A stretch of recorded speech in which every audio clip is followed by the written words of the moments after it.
Good morning, everyone, and welcome to day 2 of M&A East. My name is Christy Delmuto, and I'm from LLR Partners, a private equity firm here in Philadelphia. And for the past 2 years, I've chaired our ACG Women's Committee. I hope you've enjoyed your virtual M&A experience so far, and I'm glad you were able to make it here this morning. Hope everybody's got at least their first, if not their second cup of tea or coffee ready, and are excited for another good day. I want to first thank our sponsor for this session, which is Citizens Bank. For that, we're very grateful. This is the second year in a row that they've sponsored our ACG Women's session at M&A East. Be sure to stop by the Citizens table during the networking portion after this fireside chat, get to know Elizabeth Morgan and more about their services.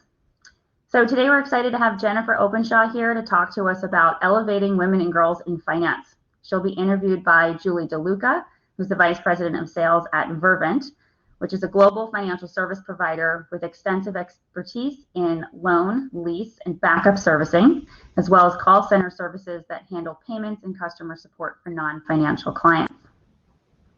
Prior to joining Vervent, Julie was the Director of Business Development at Delaware Trust in the Global Financial Markets Group. She's been an active member of our ACG Women's Committee for the last few years, and I'm excited to share today that she will be stepping up to the role as chair of ACG Women come January. It's been a pleasure to lead this group over the last few years. Our committee has been great, and we've had a lot of really great events and participation across our membership and non-members from the Philadelphia area and the surrounding regions. So I'm excited to see the group move forward, and congratulations to Julie. So now I will turn it over to Julie to introduce Jennifer and get us started. Thank you. Julie, you're on mute. Good morning. Thank you, Christy. I just want to say quickly that I couldn't be happier about stepping into this role with ACG Women. I've enjoyed being part of the committee over the last few years, and I'm continuing to do great work with an amazing group of women. So thank you. Good morning. My name is Julie DeLuca, Vice President Sales at Vervent, and I welcome you to Elevating Women and Girls in Finance, a fireside chat with Jennifer Openshaw.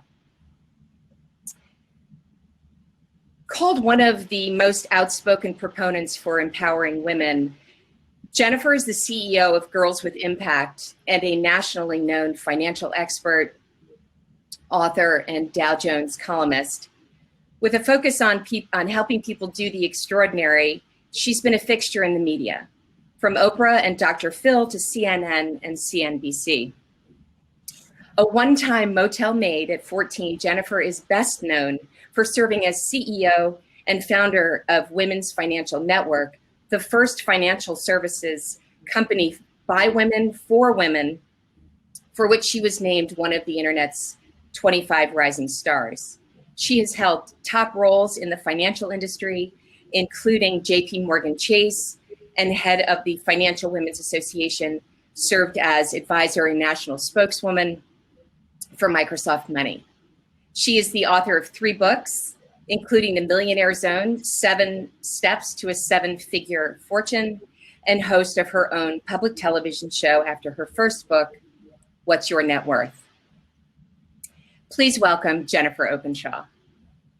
Good morning, Julie. It's great to be here. Good morning, everybody. Good morning, Jennifer. Welcome to M&A East. We are so pleased to have you with us today. So I'd like to begin with our audience of women in deal making in mind. Would you share with us some of the highlights of your career journey and some of the most important realizations and deliberate actions that you took to get you where you are today? Well, you know, I think my interest in finance really started personally back when I was a very young girl. My mom was a single mother working 2 full-time jobs as a waitress. And at 13, I'll tell you, I sort of had an aha as I was riding my navy blue Schwinn bike down the middle of the street. And that was that I just had this vision that I wanted to do something bigger, that I wanted to be financially independent. And somehow I figured, Julie, that it was going to have to be all up to me. I ended up going to work in the California State Treasurer's office and building my own financial security. But along the way, you know, it was interesting. I remember the time when I was working at the Ritz-Carlton Hotel as I was putting myself through school, and I would, you know, be serving those cocktails, you know, walking down the middle of the lounge and listening to my buddy playing the beautiful piano. But I kept saying to myself, you know, this is just a stop in the journey of where I'm going to go. I kind of kept my eye on the ball, on the bigger picture. And I, you know, to this day, really believe in the power of visualization. You know, my entrepreneurial spirit sort of awoke when I was, after my time in the California State Treasurer's office, I was working for a very large bank. I saw that they were bringing hundreds of women together. My old boss, the state treasurer, was actually working there as well. And I sort of said, gosh, you guys are bringing all these women together, but like, now what? What's next? At the same time, I happened to have been serving as the money expert for CBS-TV in LA. I would go in on the morning, right? I would talk about how to invest in mutual funds, deal with debt, all that stuff. But the more interesting thing is that women in the TV station would come up to me after the show and they'd say, Jennifer, what should I do? My boyfriend wants to borrow money from me. I just got a little bit of inheritance. And so I kind of started putting two and two together. The internet was just coming into being. I started doing some research online. And the long story short, I started a company called Women's Financial Network. Now, what was interesting is that my longtime boyfriend at the time said, Jen, I mean, like Charles Schwab could come in and do this. And he was actually right. But you still see this today, that large companies just don't have the ability to pivot and to move. And I was like, you know what? I could sit here and wait, or I could just go for it. And it completely changed my career trajectory. I already had a MBA at the time. In fact, I had just wrapped it up while I was working full time, but it just took my career to a whole different level. And I think the couple takeaways there are, number one is like when the crest is there, write it. And it might be in your current role, right? It might be the trends that are taking place, even what's going on with COVID. Even for us right now, we're pivoting, and it's been a really good thing. The other thing that was interesting when I was in Silicon Valley, and I think a really important takeaway is, you know, I didn't grow up in around like the venture capitalist guys, but I somehow worked my way to some extent in those networks. And I was hanging out with some of them here and there because they found my venture interesting. And I saw the power of networks. And long story short, that led me to my second book, because I wanted to understand how is it that these guys are doing it, right? And, and I saw very interesting, it was the front page of a New York Times, a business section. The whole thing was men in Silicon Valley, and the network, and the headline was, it pays to have pals in Silicon Valley. It pays to have gals networking. And I think today really is a better time than ever before. Thank you so much for that. So it really sounds like a true combination of the right time, of vision, education, opportunity, and really advocating for yourself, and figuring out those moments where you're really making the decisions to move forward and realize those visions. So, and using everything around you. So if you could, what are some of the important differences that, from your experience, compared to women in their careers today, how is it a little bit, how would you say that it's some of the biggest differences between when you were doing this versus maybe some of the obstacles that women may come up against that perhaps you did not, or maybe they're the same? Yeah, it's a really good question, Julie, because I'll tell you, when I was in Silicon Valley, I thought, it was a really level playing field. I was, gung-ho. I think later on, when I moved into the corporate world, I saw that it's not always a level playing field, but I do believe you create your own opportunities. And I think if you look today, we still only have about 30% of women in senior roles, 30% of female entrepreneurs. I think that the number that really grabs me most probably is that only 2% of venture funding going to female entrepreneurs. But there's a lot that really has happened, and I think in just the last year or two. So number one is women have far more flexibility than ever before. I mean, 10 or 20 years ago, you didn't see women taking the kind of maternity leaves that they do now, I don't think. And companies really changing policies in their favor. And I'm personally a really big advocate of staying in the game, whether you have kids or not. So I think flexibility is number one. If you're a woman of color, I think sky is really the limit. And I think play it up. I mean, I just look at companies now understand they have to have diversity. And what's happened partly with the Black Lives Matter movement, I mean, we've all seen it, right? Boards and stuff, is it's more than just a talk this time. And I talk to CHROs and companies all the time. Employees themselves are even like demanding it, saying, hey, what are we doing, right? The boards now really get they have to do something. So that's, I think, something else. When I was in the California State Treasurer's office, interestingly, the banks would come in and they'd always have somebody of color because they sort of had to. So I think that is really changing. I think more women are now in roles outside what I would call the softer roles. They're in more of the hard line of business. You definitely see more women in finance, certainly GCs. If you look at like the large tech companies, it's interesting. If you look at the Apples and those guys, and you look at the women in leadership and the women in tech roles, it's still a fraction, but I think that is changing. And I definitely am seeing more women as CTOs, chief innovation officers, right, and CFOs. So I think those are real opportunities for you if you have those skills. I think the last thing a trend that I had seen before, I think is just heightened even more, is that women, in many cases, really are the primary breadwinner, and they're like juggling it all, right? They're working, right there. So, and then the last thing I'll mention too, I think is, we're in the financial industry. We've all seen a lot of it. Is the sexual harassment, right? That had not come to light at all into the last couple of years, and I think for the women, it's easy to be impatient and want to move up quickly, but whether it's that, because we know in the financial industry there's been, or something else, moments open up, and so the goal is stay on your game, do a great job, build those relationships. And I really do think now it's better than ever before for women. Thank you, Jennifer. Great insight there. And actually a perfect segue to my next question, that with all of, with our wanting to take advantage of the opportunities and grow and develop ourselves professionally and be in this world of finance in our careers or business in general,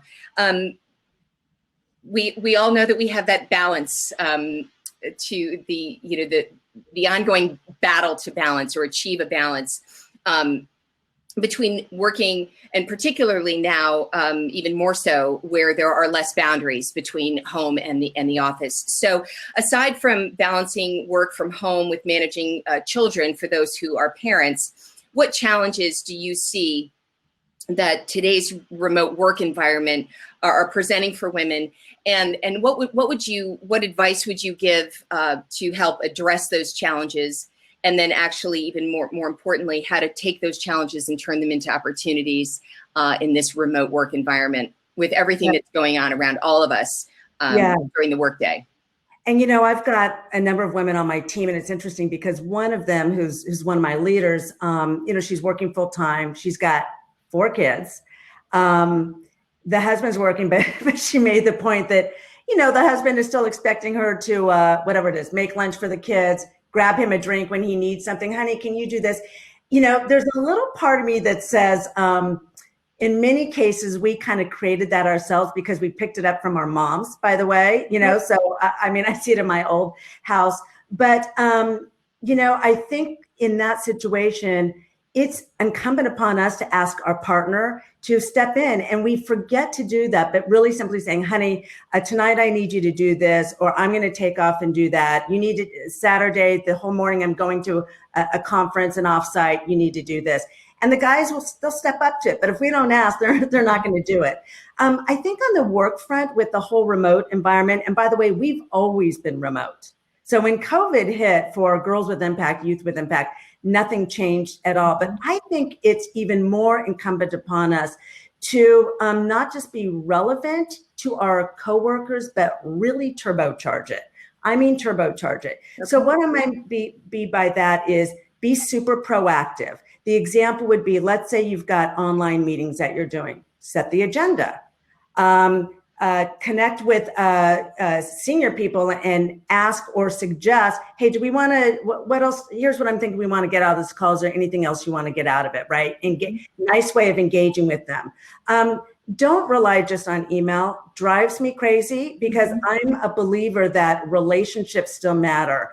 And you don't, and you know that, Julie, in your whole background, right? But particularly with senior people, like you might even put it on your calendar once every 2 weeks, depending on who it is, to pick up the phone. Hey, check in. I just heard about this, send them something and follow up. People really appreciate when they sense that somebody is looking out for them.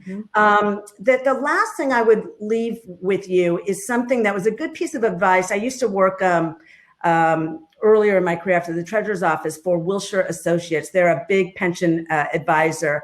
And when I took in that role, I was leading marketing and I said, I want to focus on moving the big rocks. It's really easy to get sucked up in the minutia, but if you're not moving the needle, it's really easy, if a company has to make some decisions to say, okay, well, like, I'm not seeing like whatever it is, the big deals, the big this, the whatever. And so stay focused day in and day out on what are the big things. And it might be on a monthly basis that it's one or two big things. The thing that I did in that role that was the really good example of this is so I think most of you probably know of the Wilshire 5000 index. It's like the S&P 500, but it is this whole stock market, and they wanted to brand it. They didn't know how. Super smart, awesome guys, and that was fun because that was my role. And I thought, I think we need to move it into real time because at the time, indices were not real time. And so their own pension clients couldn't use it to benchmark their performance. So I went to my boss and I said, Steve Nesbitt, some of you may know him, by the way, he's in the industry. I said, Steve, I think we need to turn this real time. And he agreed, okay.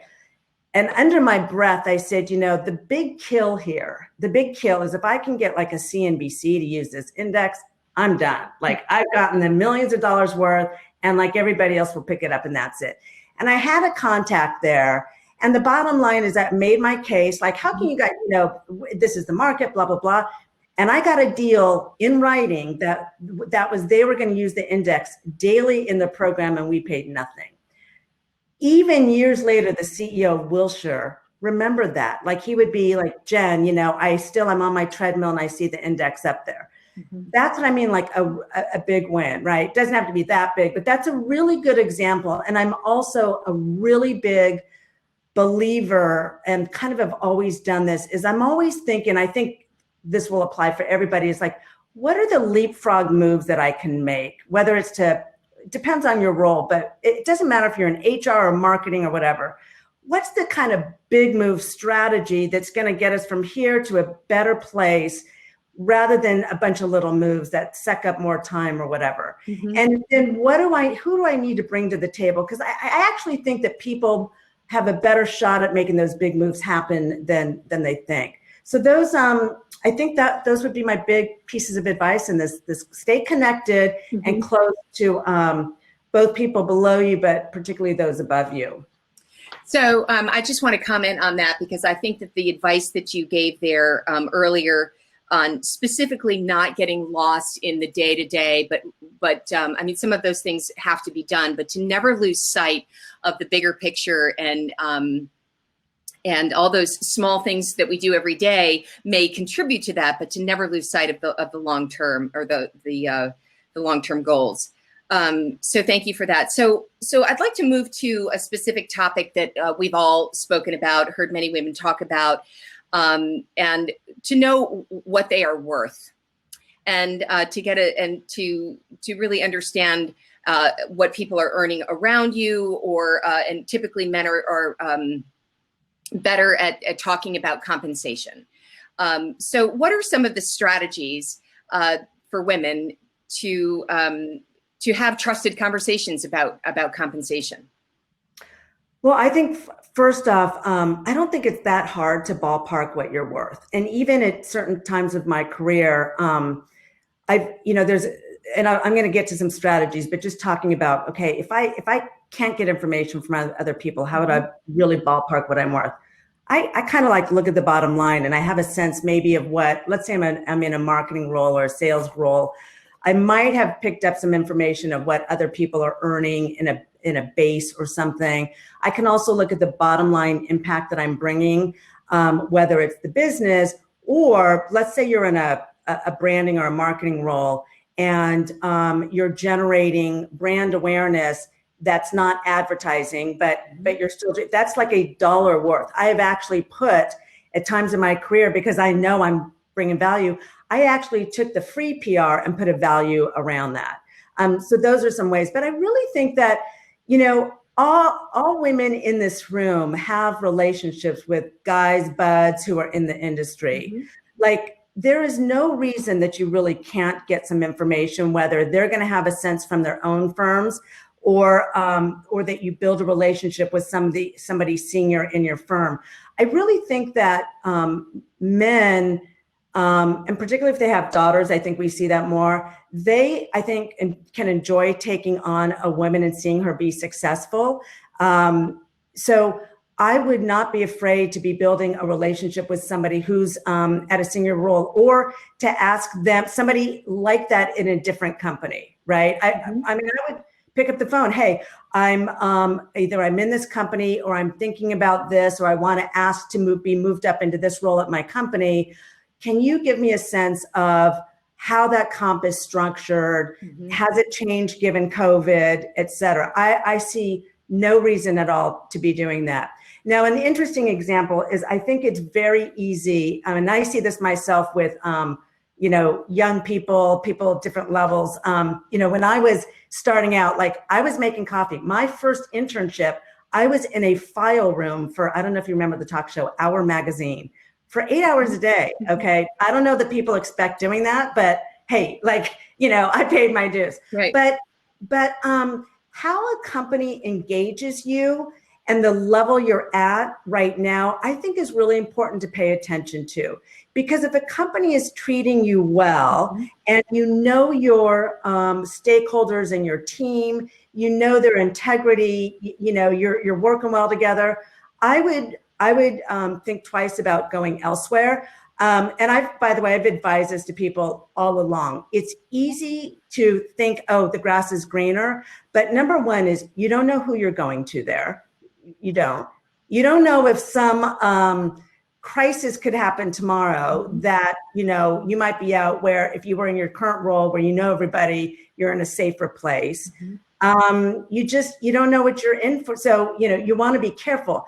And to give you an example, one woman who was very happy in her role, was thinking, gosh, am I moving up fast enough? Wanted to have more responsibilities. That's the kind of fear that can lead to some bad decision making. You might entertain offers at smaller firms where they might be looking to bring somebody with your background. But again, I think you need to really think, like, are they stable? Do I know the team? I now have to build all these relationships again, and I have to build my credibility and prove myself again. Like, do I really want to do that? Mm-hmm. Rather than in one situation that comes to mind, one particular woman who, maybe was afraid to kind of share some of her views with her boss, had an offer she was entertaining, ended up having a very open conversation with her boss. And the boss said, look, if I was your brother, I would tell you, this makes no sense and you're so valued here. Mm-hmm. We restructured things a little bit. And later she said, I'm so relieved I didn't do that. So I hope that that's some good wisdom. So I have actually just one more question about that. So how would you, if you were giving someone advice on how to structure that meeting? So you've scheduled the meeting with the person that you want to have this conversation with. You've sort of provided yourself an outline of accomplishments and valuable contributions to your company in preparation for the meeting. But how would you, what advice would you give in structuring that meeting and really advocating for yourself to come in in the right position and position yourself correctly? And one thing, Julie, as you say, that's interesting, because advocate, depends on the situation of the firm. It truly can be, because something comes to mind, that yeah, somebody might want to bring you in at a higher level, but like literally they don't have the means to do that. Now, in this particular situation, this person had an offer. Okay. So then the conversation became a very open conversation about, I want to have more direct responsibility and be able to kind of run a portfolio directly and be on a certain committee. And so they created a pathway for that, like part of it near term, part of it long term. And I think, so I think I would even get somebody, one or two people in the firm behind you in this and say, look, I would like to be here in whatever, 2 years or 3 years. I'd like to be increasing my responsibility to X and being able to get to a compensation of Y. Mm-hmm. I understand that, given my role, it's probably going to be a combination of this and that. What can, and as I'm saying this even directly to the person, what can we do in the next year to get me to that spot, mm-hmm. or halfway there, right? And you can say, and it's not in a no tone way, because I think it like it's a real, you don't want to be doing it like, I'm a real bottom line kind of person, and that's good and bad, but not in a complainy, whiny way at all. Mm-hmm. Hey, like, and almost I think better if the relationship you have is like real peer to peer. So John, like, I want to have a conversation because like, I love it here. It's awesome. But look, I want to run my own show too, or whatever. I want to run my own portfolio. I'd like to be on the investment committee. Can we start to think about a pathway to get me there? Because like, I don't want to go anyplace, John. I love it here, right? The guys, everyone's awesome.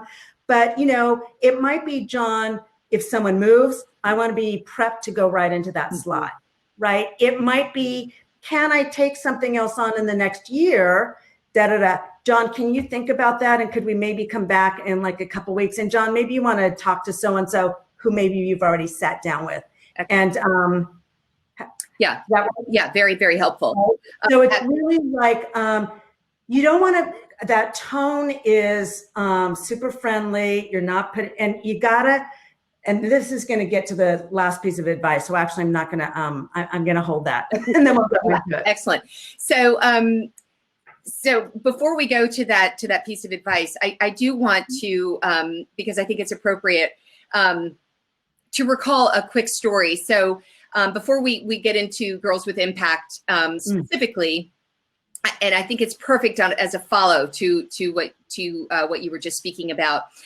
Several years ago, I was attending an ACG Intergrowth conference, and I was listening to a panel of superb women in private equity and M&A, and they were talking about how do we get women, how do we elevate women and bring them into this world of private equity and M&A, and that furthermore, one of them spoke up and said, for me, it was about finding the person that got her a place at the table. So finding an advocate or finding a person who is going to be more than a manager, more than a supervisor, but that they're being able to recognize who that person is, who in your firm is going to make sure that you get a place at the table. And it just stuck with me. And so my question for you is, did you have that? And it sounds like you may have had several, or at least, several moments, several people. But if you could just talk a little bit about that in your career early on, about identifying that person and then how you fostered that relationship. It's interesting. When I went to the corporate world, I wasn't as savvy as I should have been, to be really honest with you. When I was younger, before I went into the treasurer's office, and I was at UCLA, I had a gentleman who became a mentor, sort of a second father, and really guided me. The LA City Controller then took personal interest. So I think number one is share your personal story with who might be your advocate, because you want to let them know who you really are, because then they have more of a vested interest. And I frankly think that that's where the men came into play. One story I want to share. I want to go back to your point about women at the seat, and something that came to mind, which is companies need to have women at the top. So if you're looking and trying to think like, how do I have the conversation? I would plant the seed with somebody like, hey, John, you know what? And come on, like, John, at some point you guys have to have a woman on the leadership team. So it might as well be me. Like, you could even like a joke that way and really plant the seed, because they have to. They have to now. They can't not, right? So you might as well be it. I'm trying to think who else I think even Steve Nesbitt was like a supporter. So I think it's like really talking to, coming at it from the standpoint with even the person who's like, let's say an advocate of like, you're adding value to the company and also to the relationship with him. And John, I could learn so much from you. By the way, I have had this conversation a couple of times. I would love it. And I've done it with women too, by the way, it depends. It would be so awesome if you could kind of be like my go-to advocate, somebody that I could talk to, get kind of private guidance on things. You know the firm better than I do. Look, I'm here for the long haul. I want to be the best that I can be. Like, and John, like at times I'm going to want you to tell me what can I do better, or connect me with so maybe put me, like, plant the seeds. I'd have it, and then and go to lunch or whatever different, but share really inside who you are. Did you have challenge? People value that. I think that is, for me in my career, there have been, and the ironic thing is that they have been men who have been advocating and making sure that I had a spot at the table or got me in the room to have those conversations. But it is really what stands out to me about, as you were talking about it, is to very simply not be afraid to be you, because that's really when you're most honest and you're not shy, and you're really giving that person reason to advocate for you, because they see your strengths and your genuine and your passion and your just all that you are, and to really encourage women to not be afraid to be themselves. So let's take that to go to one of the questions that I think you have, which is, what's the biggest piece of advice? And to that point is stay in your power. Maya Angelou, I had the opportunity to interview her at one point for Market Watch, and she made the point that when you walk into a room, that you're not braggadocious, she said, but there's something about you that is, you're self-assured, you're confident, and then people want to be around you. So you have to be strong. By the way, I've had moments where I've been around in situations, including with women, when I was very intimidated, and I had to go in and go, stay in your power, like, don't get nervous. And it comes into play with, well, first off, you have to move forward. You have to stay, because people want that confidence. And, and it doesn't mean that you're right about everything, but you know what? There's been a gazillion guys who are wrong about a ton of stuff, and they're still, in single spots making a lot of money. So don't get hung up on that at all. Don't let people talk you out of a bad idea. If you're really unsure, bounce it off a couple other people. Don't let them make you feel intimidated, and know that it's okay to make mistakes and just move on, because you're only hurting yourself by not moving on. And you have to stay in your power. And back to, like, I'm just thinking, when I was leaving the treasurer's office, I remember I knew I had to make a move because the treasurer lost the governor's race and she was no longer. And I picked up the phone to the guy who was the CEO of CalPERS, California's pension fund. He actually made my introduction to Wilshire that got that job. That's a great example. But, you could think I'm the kind of person, like, I am not afraid to pick up the phone. Now, I still at times will get a little nervous, and I got to share a great story in a moment. But, who would pick up? Now, I kind of had some interaction with him in my role, not a ton, but he appreciated it. And I got a great job. It was a great role for me. So here's a story I have to share with everybody is, we're getting a couple questions, is after I sold Women's Financial Network, and I sold that company to Muriel Siebert, Mickey Siebert, many of you remember her. And I sort of survived the crash of the .com. And, I wasn't sure what I wanted to do next.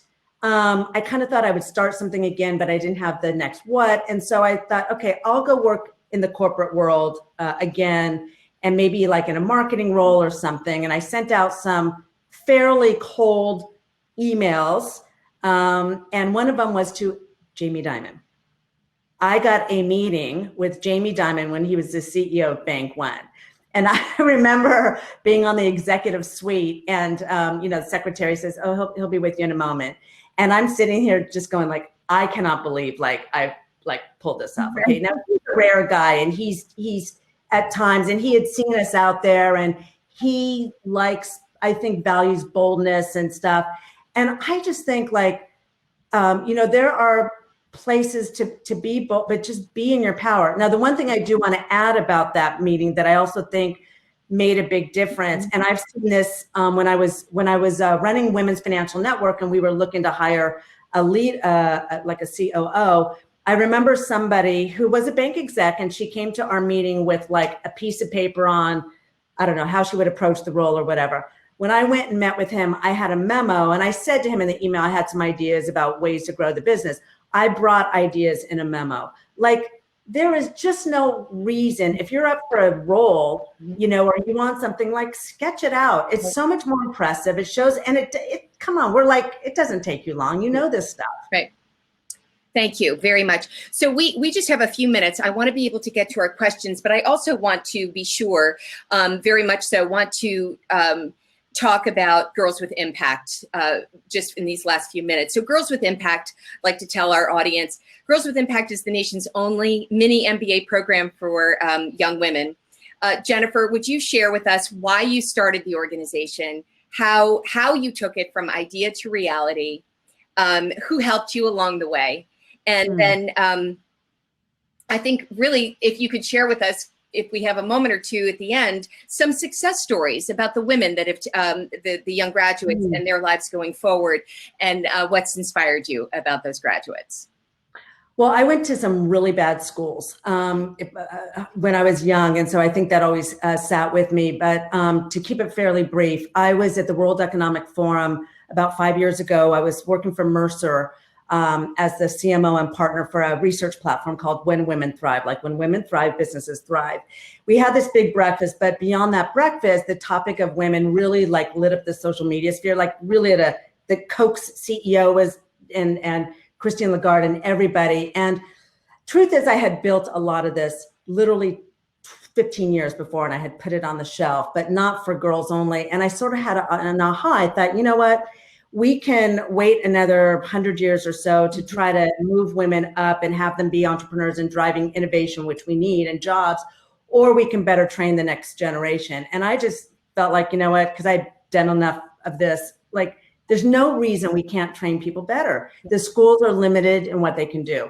So that was the genesis. I picked up the phone to a Harvard Business School professor who'd known me from my Women's Financial Network days.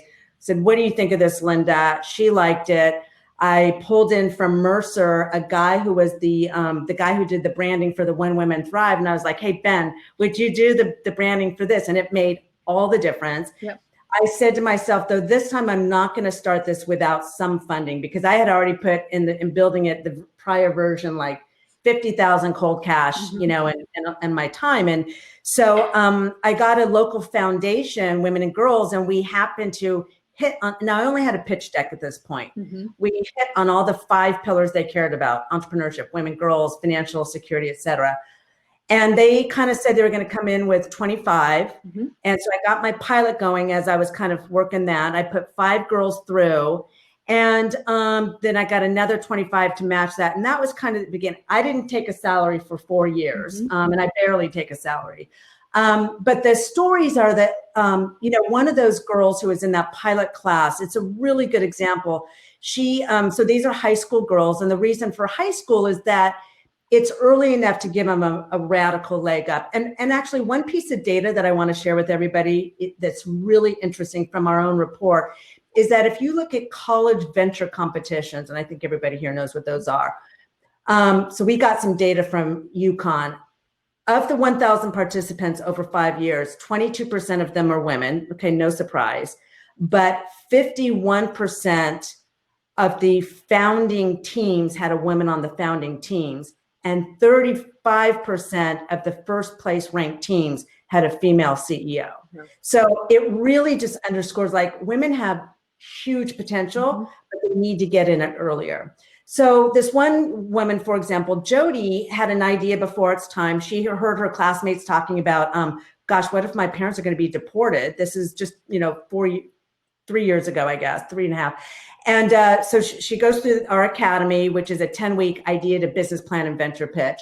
And so she crystallizes her idea. And a few months later, immigration is still in the news. And I pick up the phone to her and her mom. And I said, hey, Jody, it's time to get this venture up now or never. And truthfully, I saw a big story in it. Yeah. So, and I said, this weekend, because I figured that's how this has to work. And we'll point, here's where you go to get your website up. She did. We suggested a few things. She did it. It was awesome. We got an AP story that went international. And by the way, 3 weeks into our program, she was like, I don't know how to explain it, but I feel more powerful. Year and a half later, she's applying for college and she can't afford her first choice school. Her mom's the breadwinner. She goes to her College of Charleston, shows her venture. Long story short, the next day, they call her into the guidance office. She said, Jen, they handed me a $20,000 check, put me into the honors program and gave me a delegate seat on the mock UN. Another girl, Rachel, didn't even launch her venture and got 2 full ride college offers to Babson and Howard, $200,000. And that's happened several times. So we are just radically killing it. Yes. We do work with companies who support our efforts. So if any of you have companies who want to engage your employees or advance diversity in girls, I would love to entertain that conversation. It can take at different levels. Johnson & Johnson is a big partner of ours as an example. Excellent. Thank you so much, Jennifer. We have about maybe a minute, and I do want to recognize this question here. So the question is, how can an ambitious woman climb the ladder at a family-owned firm if she isn't a member of the family? That's a great question. I actually would get close to the family members because I think they have to trust you and know that you're in it. And I kind of think the same conversation before, Lucy, like, I love this company. I feel like I'm part of the family. I want to be part of the family and I want to help you build it and build the legacy. Mm-hmm. I would love, how can we create maybe it's how can we create a path for me to do that? Or what can I do to further demonstrate that I want to be, one of your leaders in the next 5 years. Yeah, and I might even just add to that as well, is to be sure that they're receptive to that idea. Yeah, sure exactly. And maybe it's even asking, like, here's like, how do you feel? Do you think it's possible? Because like, I love this. I'm in it, and I want to build my whole career here. And yeah, I think because the answer and the vibes will be very telling. Right. But I do think in that situation, they have to know and trust you, mm-hmm. which, by the way, even in a non-family corporate, because the truth is, I look at this all the time. And if you look at big mergers that happen, it's mostly the folks at the top who really come out making a lot of money. And those folks, they tend to know each other over histories. Mm-hmm. And I might be wrong here and there, but in a lot of situations, I think it's changing a little bit with the push to diversity and right. Mm-hmm. But in a lot of situations, particularly financial industry, these are people who've worked together a long time and often at prior places. So, and I would like, just like you're one of them and be in your power. It's like, hey, Steve, like, here's what I think. I think we should do this. Mm-hmm. Here's the pros and cons. What do you think? Like, just be in your power.